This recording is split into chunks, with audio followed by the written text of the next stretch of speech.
My name is Cindy Napoli, and I'm a member of the Littleton Board of Selectmen. One of the goals of the Board of Selectmen is to address the opioid crisis that is gripping our nation and local communities, including Littleton.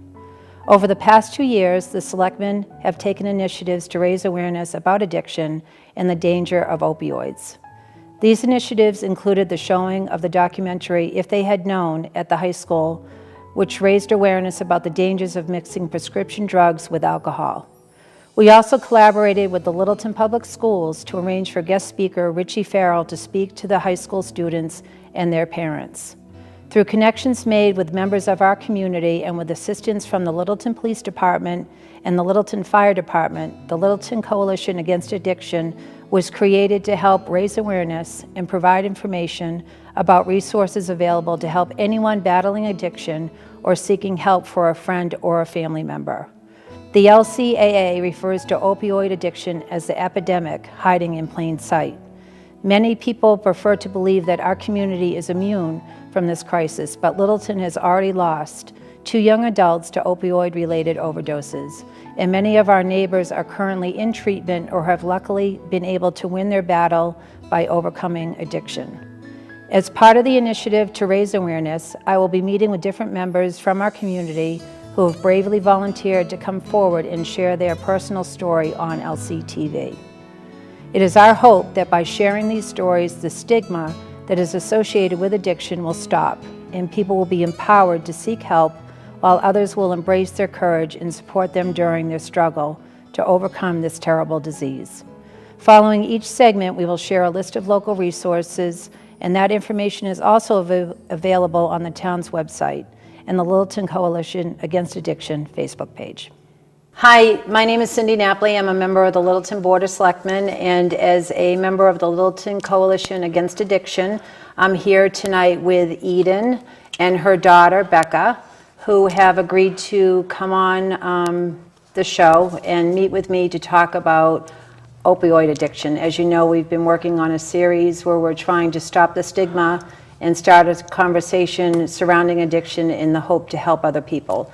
So Eden and Becca, I appreciate you coming and being here with me tonight to talk about your story. Thanks for having us. You're very welcome. So Eden, I'm going to start with you. If you can tell me a little bit about your experience and...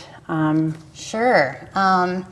When Becca was young, she was like the best little kid going. She was the one that volunteered for all the crazy worship team stuff, you know, all the stuff that you needed a kid to do. And she wanted to be a missionary when she grew up. She wanted to go help other kids in other countries, and she did that a couple of times over the summers. And then she met kind of a nice kid at the time who was battling his own battles of depression and anxiety and kind of dealing with just a lot. And we kind of saw that. But, you know, Becca really liked him, and they seemed to do well together for a long time. And then we started to notice changes in her attitude and certain things. Okay. And just as a parent, you kind of pick up on little things like, you know, something that somebody would never notice. Like she would say to me, "Oh, I'm not allowed to talk to that person anymore. He doesn't like me to talk to her." And I would say, "What?" You know, like for me, that was confusing. Why would somebody tell you something like that? Right. But he was kind of pulling her into his anxiety world. Okay. And I think, you know, she really fell hook, line, and sinker into, this is a person I can help. Okay, right. So, you know, as things went on, you want to pick up? Sure. So, I mean, he was involved in it. He had his own addictions anyway. Okay. Mostly with marijuana when we first got together. And a couple of years into our relationship, I had actually got prescribed Percocets for a back injury. Okay. And I guess you could say I kind of, you know, if you can't Beat him. do it with them, Right, you know. right. And so he started, so I started, and it was an abusive situation too, in the sense that I felt I had no friends. He was making all my friends go away. Okay. And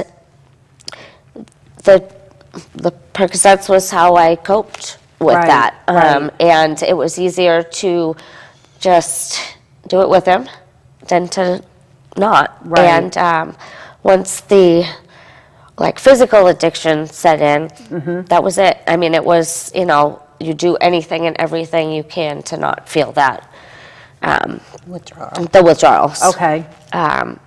As well as I also suffered from depression too when I was a teenager, and Right. so that also, it felt like it helped. Right, right. And obviously in the long run, it didn't.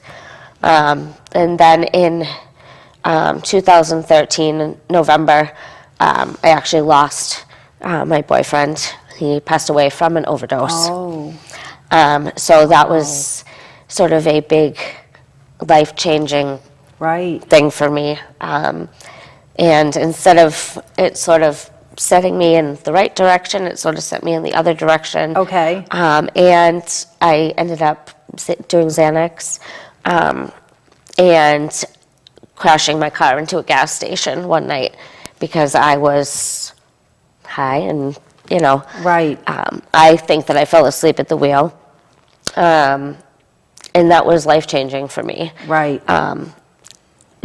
For all of us. Mostly because I couldn't believe I was alive. Right. Like, why am I here? Right.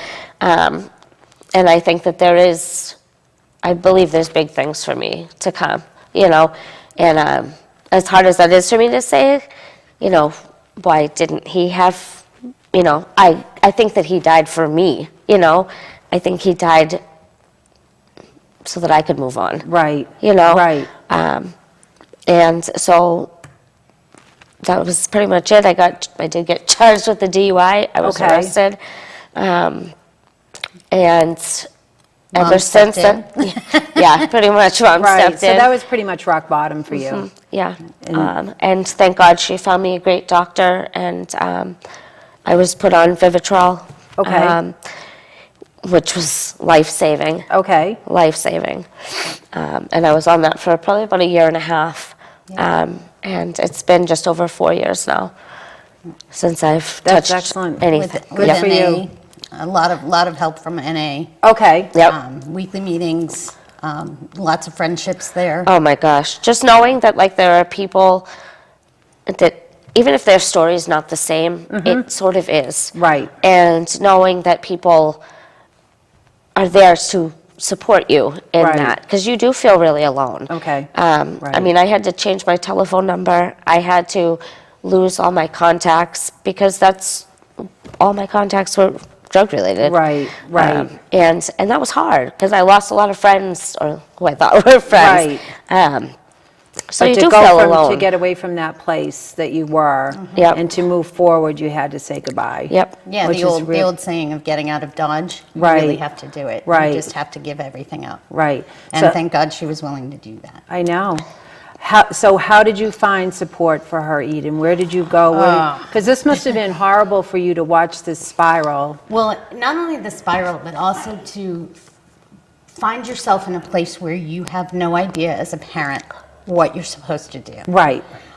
Nobody comes up to you and says, "Oh, you should know about when your kid becomes an addict. You should know that these people are the people you can call." Right. Or this is where you can get help. And I say to everybody, I don't know what it was, but we sat down. We actually did an intervention with my family. Okay. We sat down one night and I said to her, "I don't know what you're on, and I don't care what it is, but we know that it's something, and Okay. it needs to stop now, and we need to figure it out." And she finally said to me, "It's Percocets. It's been about 5 years. We've gone to a couple of places, and it just didn't work for me." Okay. And so I said, "Okay." I said, "So we're on it." I went through the phone book. I found her insurance. I found 10 different doctors, and I handed my mom 5, and I took 5. Okay. And I just started calling the next morning. Right. And of course, the first place you get an answering machine, and you start to just get so frustrated. Right. Because it's like, I just need to talk to somebody. I'm a frantic parent who doesn't know what to do. Right. I need some answers. Right. So the second doctor I called was Dr. Stinson, and he's out of Woburn. He answered the phone. Really? Yes. Wow. The doctor answered the phone, and he said to me, "You sound like you're in stress." And I said, "Oh, yeah." Right. I said, "I don't know what to do. I don't know where I go with this." And he said, "I'll see her tomorrow at 2:00. That's incredible. And he's been with her ever since. Really? Yep. That's And excellent. he's been great. Okay. He's the one that suggested the Vivitrol just to get her through, and he said, "I don't use it forever because I don't want anybody stuck on another another addiction." Right. Well, and the thing with the Vivitrol too is it's not an opiate, which other like things like Suboxone and Methadone, those are opiates themselves, so you have to get yourself weaned off of those Right. afterwards. Right. Vivitrol is not, and it's It's a weird, blocker. but it's a right, an opiate blocker. Okay. And I honestly was like, this isn't going to help me. You know, I've tried this before. We've been there, done that. It won't help me. And it literally saved my life. Like, it was life-changing. That's excellent. Yeah. That's great.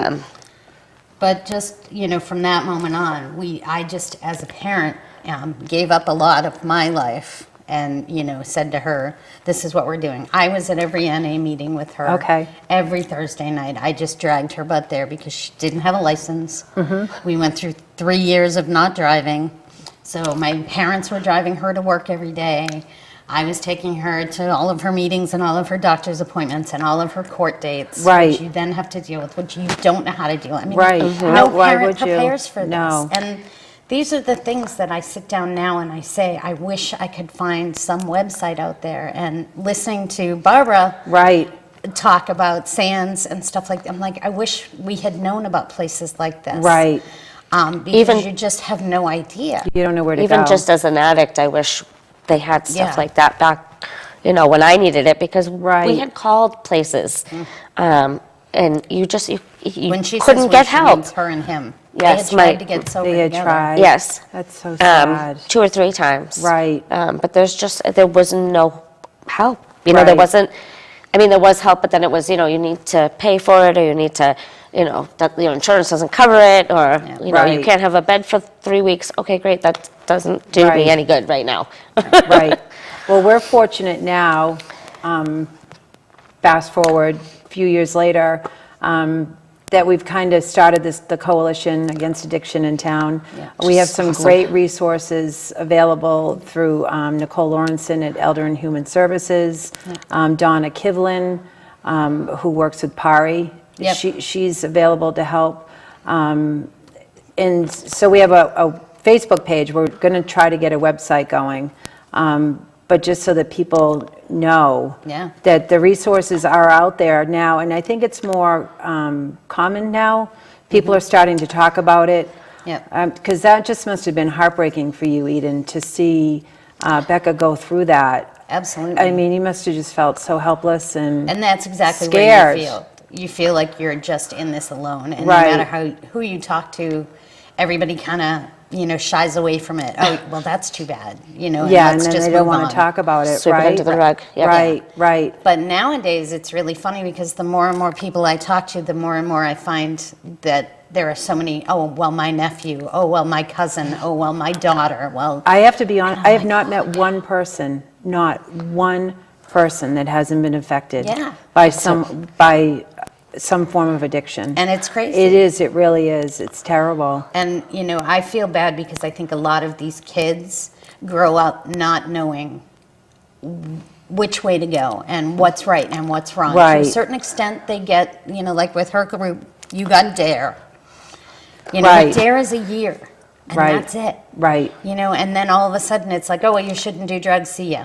I know, right. And then it's like, where's the follow-up on that? Where are you when they're actually at that point where these drugs are Where they running need to say rampant? Right. You Well, know, that's the whole problem. You go to school and you have this education, but then when you're out and about and you're at a Yep. party or you've got your group of friends and peer pressure can take over. Yep. There's Well, so because many of variables, her addiction and her stuff, I started to get involved with working in human services. And I began to work with a boys group home in Waltham. Okay. And just the idea that any one of those boys in Waltham could walk out that door and within 5 minutes have any drug that you could ever imagine. Right. I was so frustrated with the whole thing. I was just like, this can't be this easy. I know. Right. And it is. It is. I mean, it's just crazy, the amount of drugs that are out there. Right. Right. And so building on that, a lot of parents don't think it can happen to their child.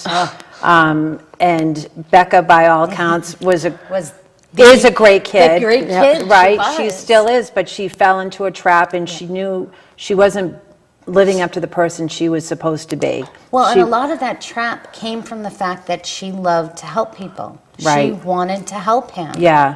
No, I did, and I She thought I wanted to could save change him. I Right. thought, you you wanted know, to save him. Yeah.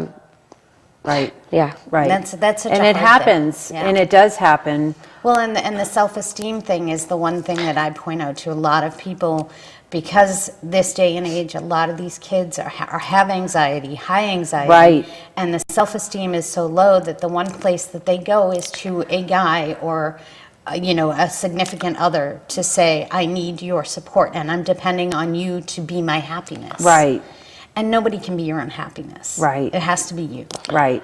And that's really hard for a kid to understand. Right. That knocks your self-esteem down even more. Right. Right, You know? right. So how old were you, Becca, when you met this? It's probably like 22 to 27-ish. Okay, right, Around there. right. Yeah. And so it started with being given a prescription Yep. but using marijuana, and it just kind of all It spiraled from there, yeah. Spiraled from there. Yep. Right. So what advice would you have for somebody? Don't stop talking. If you need help or you feel you need help, open your mouth, say something. Somebody will know what to do or how to get you there. Or that was my biggest downfall, was that I was so afraid that they were going to be disappointed in me Right. that I didn't say anything. Don't ever feel like you can let your parent down because you can't. Right. As Right. much as you'd like to think, oh, they'll never love me again, they'll be so angry. It's not true. Any Right. parent will be there for you in any way they can. Right, right. And so how has this changed your relationship today? Oh my God. Well, we were the best of friends growing, because I had her when I was young and I wasn't married. So we were the best of friends when she was growing up. And then we kind of went through that period. Right. And now pretty much we're back to getting Close to there. best friends, yeah. Good. Yeah.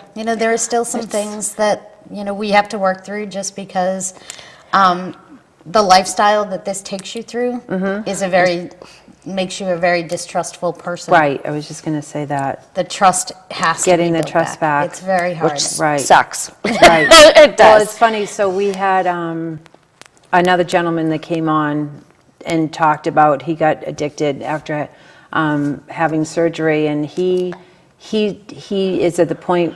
It took a long time to regain trust for his family and his wife, but he said that you can achieve it. Yeah, You can get absolutely. it back, and you can And get your life back. it's just simple things you know. too, like, it took me a long time to not to see somebody's wallet and not want to be like, oh, I need that $20. Right. You know what I mean? Like, Right. I know I don't need it now, Right. but it took me a long time to get out of those. Mental habits. Right. Right. You know? Right.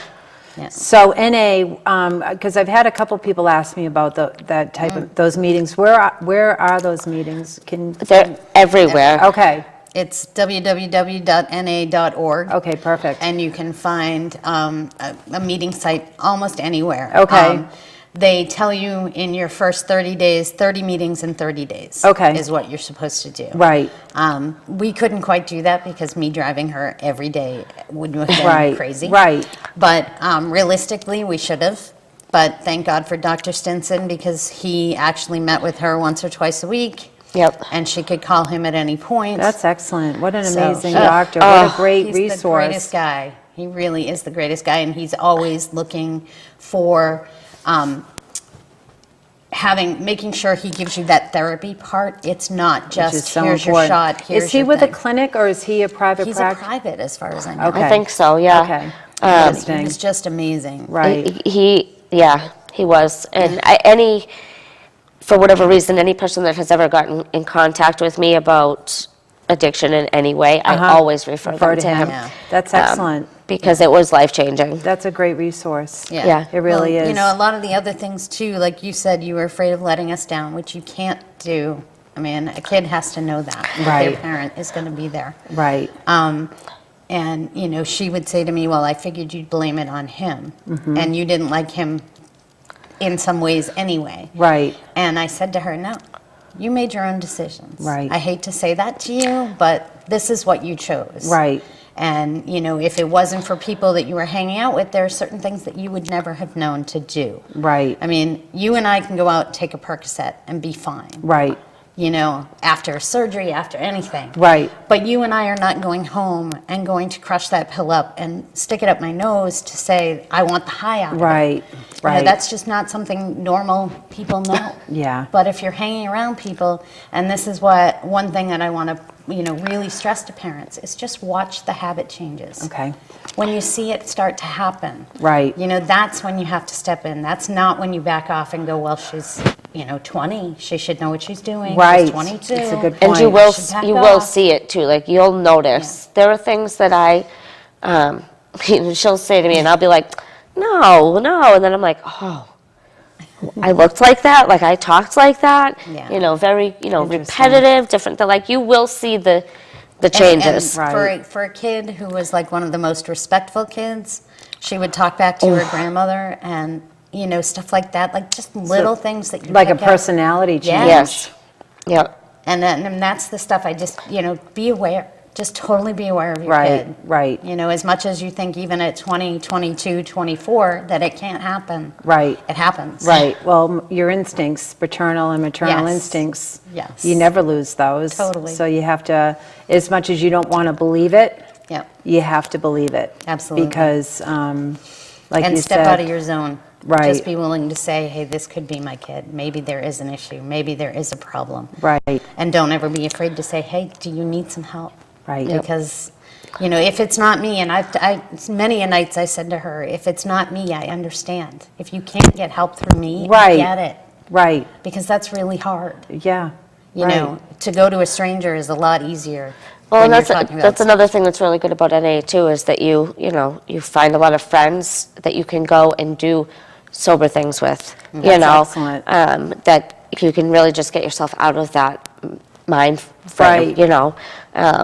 And just amazing people from all walks of life. Right. All, they do all walks of camping trips and, you know, barbecues. bowling. and- Every major holiday that you would normally drink or get high on, Right. they make sure that there's something There's available something for them to do.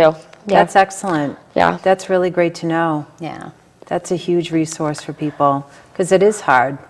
I It- can imagine you have to rebuild Everything. everything. Yep. But it's possible because It you're is. here. It Becca, is, right? yes.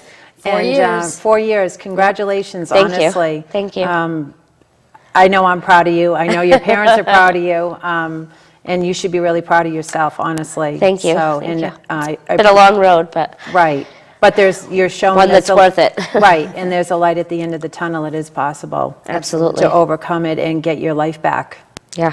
So you must be so many emotions, Eden. Absolutely. Grateful, thankful. Grateful, thankful. Right. All of those, there's still that piece of me that just goes, at any point, this is a very volatile thing. Right. You know, It's a disease. the addiction never goes away. Right, Yep. right. So you have to take it one day at a time. Right. I can't look at her and say, you've got 4 years, it's never going to happen again. Right. Because I don't do that. Right.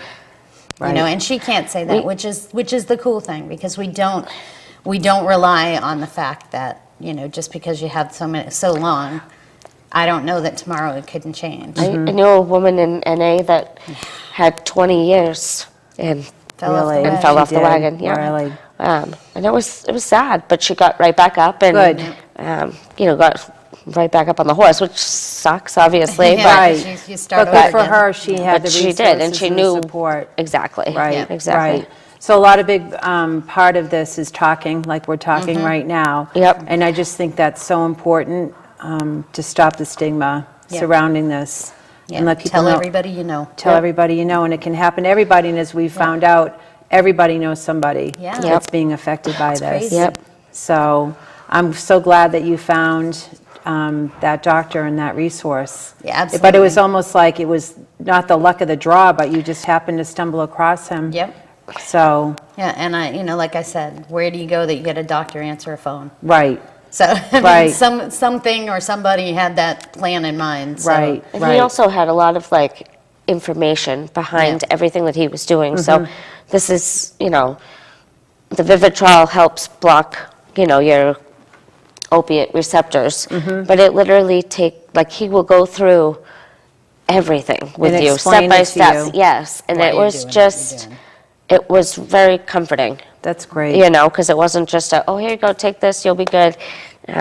It was explaining to me what was happening and how I should feel, and yeah, That's excellent. Yeah, he That's was really wonderful. great. That is wonderful.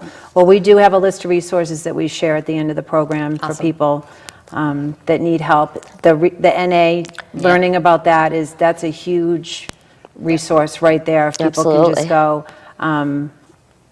What was the website again? It's www.na.org. Perfect. It's very simple. And believe me, there are kids every age. I mean, it ranges from like probably as young as 14. Okay. Some of the kids, all the Right. way up to probably 70. Right. Yeah. So that's. So don't. Thank you for sharing that. Yeah, absolutely, absolutely. If I can help one person, Right. Exactly. Exactly. And that's the way we feel. If we can Yeah. change the attitude of Yeah. however many. I know, and that's a just big don't keep part it of a secret anymore. Right. Because it is, I know for her too, it's a big deal when you talk to somebody who's interviewing you for a job or talking to you. When the minute you say, I'm an addict, how are they going to react? Right. Are they going to walk away from me? Are they going to say, we don't want you here? Right. You just never know. Right. Right. Yeah, that's hard. So, I'm sure it's hard, but you should be proud of yourself, and Try to be. no, you really should be. Thank you. Honestly, I'm sorry what happened with your boyfriend. That's really sad. That's devastating, but you're here to share your experience and your story to help others. And like you said, if you can help one person, it's definitely worth it. So Absolutely. Absolutely. great. So thank you again Thank you. for coming forward and sitting with me and talking and sharing your story. Absolutely. Thank you for having me. You're very welcome. So, great. Thank you. thanks.